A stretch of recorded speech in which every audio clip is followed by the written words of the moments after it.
दोस्तों, हमारी अगली सदी स्पेस ट्रैवल की सदी होने वाली है, जहां हम इंसान पहले मून, फिर मार्स और उसके बाद सोलर सिस्टम के आउटर प्लैनेट्स व उनके मून्स को एक्सप्लोर करेंगे और वहां ह्यूमन कॉलोनीज बसाएंगे। पर स्पेस ट्रैवल के साथ सबसे बड़ी समस्या है इनमें लगने वाले बेहद ही ज़्यादा समय और रिसोर्सेज। वर्तमान समय में मौजूद टेक्नोलॉजी का उपयोग कर हमें मंगल ग्रह तक पहुंचने में 7 महीनों का समय और सोलर सिस्टम के आउटर प्लैनेट्स तक पहुंचने में 5 से 10 सालों का समय लग जाएगा। और वहीं हमें अपने सबसे नज़दीक मौजूद स्टार सिस्टम प्रोक्सिमा सेंटोरी तक पहुंचने में 70,000 सालों से भी ज़्यादा समय लग जाएगा। मान लीजिए अगर हम लाइट की स्पीड से भी अपने सबसे नज़दीकी स्टार सिस्टम की यात्रा करते हैं तो भी इसमें हमें कम से कम 4 सालों का समय लग जाएगा। भले ही यह समय किसी रोबोटिक स्पेस प्रोब के लिए भी ज़्यादा ना हो, पर हम इंसानों के लिए यह समय काफ़ी ज़्यादा है। सालों तक चलने वाले इन स्पेस ट्रैवल में हम इंसानों को जिंदा रखने के लिए काफ़ी ज़्यादा फूड और रिसोर्सेज की ज़रूरत होगी, जो कि स्पेस शिप के पेलोड को बढ़ाएगा, जिसकी वजह से हम उस स्पेस में कम फ्यूल यानी कि ईंधन रख पाएंगे, जो कि हमारी स्पेस शिप के रीच को काफ़ी कम कर देगा। साथ ही इतने लंबे सफ़र का इंसानों पर काफ़ी बुरा फिजियोलॉजिकल असर भी पड़ेगा। इस समस्या के हल पाने का सबसे आसान तरीका है हाइबरनेशन। आपने कई साई-फाई मूवी में देखा होगा कि कैसे इंसानों को कई सालों तक डीप स्लीप में रखा जाता है, जहां वो बिना किसी फूड और अन्य रिसोर्सेज के बिना सैकड़ों सालों तक जिंदा रहते हैं। इस तकनीक को ही हाइबरनेशन कहा जाता है।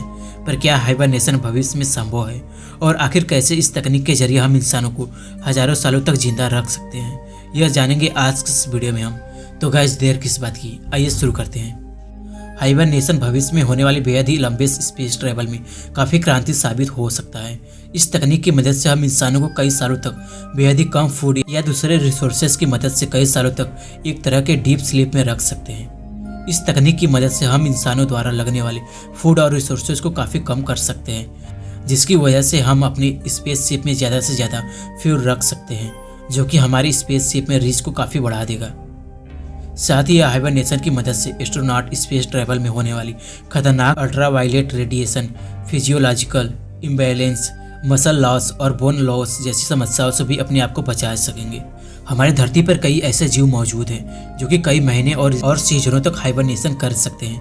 ये जीव अपने आप को जिंदा रखने के लिए हाइबरनेशन का सहारा लेते हैं, जहाँ वो एक डीप स्लीप में चले जाते हैं, जहाँ उनकी बॉडी जिंदा रहने के लिए कम से कम फूड और रिसोर्स का उपयोग करती है। बियर्स हाइबरनेशन करने वाला सबसे चर्चित जीव है, पर इनके अलावा कई तरह के स्नैक, फ्रॉग, बैट्स, टर्टल के साथ ही कई और जीव हाइबरनेशन कर सकते हैं।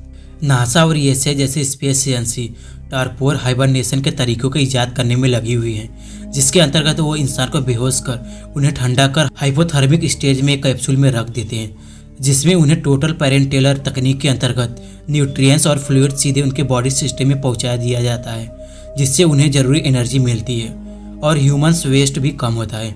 इस तकनीक का उपयोग ओल्ड एज लोग या उन लोगों को न्यूट्रिएंट्स देने में किया जाता है जो कि अपने मुंह से कुछ खा नहीं पाते। पर इस हाइपोथर्मिक मेथड के साथ एक बड़ी समस्या भी मौजूद है। भले यह तकनीक से हमारे शरीर का मेटाबॉलिक रेट लगभग 70% से कम हो जाता है और हमारे शरीर को कम ऑक्सीजन और एनर्जी की ज़रूरत होती है, पर हमारे शरीर के विपरीत हमारा मस्तिष्क कभी नहीं सोता, वह हमेशा ही एक्टिव रहता है, जिसकी वजह से पैसेंजर मूवी में हाइबरनेशन से वापस आए एस्ट्रोनॉट को बेहद ही थका हुआ दिखाया जाता है। कई रिसर्च में यह सामने आया है कि डीप स्लीप के दौरान हमारा ब्रेन खतरनाक टॉक्सिक केमिकल रिलीज करता है, जो कि समय के साथ अल्जाइमर डिजीज का कारण भी बन सकता है। साथ ही इसकी वजह से डीप स्लीप में गए हुए इंसान को दोबारा अपनी स्ट्रेंथ और अवेयरनेस को रीजन करने में कई घंटों से लेकर कई दिनों का समय लग सकता है, जो कि कुछ खास इमरजेंसी कंडीशन में खतरनाक साबित हो सकता है, जहां उन्हें कुछ घंटों के दौरान भी अपने काम को अंजाम देना होगा। पर उम्मीद है कि भविष्य में एक दिन जरूर हाइबरनेशन मेडिकल और स्पेस वर्ल्ड में एक इम्पॉर्टेंट थ्योरी साबित होगा।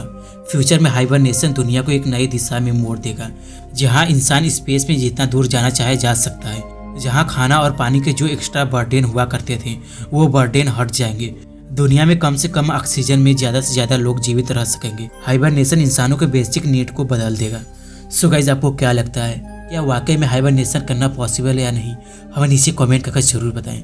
सो गाइस, मैं मिलता हूँ आपसे एक नए वीडियो में नए टॉपिक के साथ। तब तक के लिए bye guys and take care.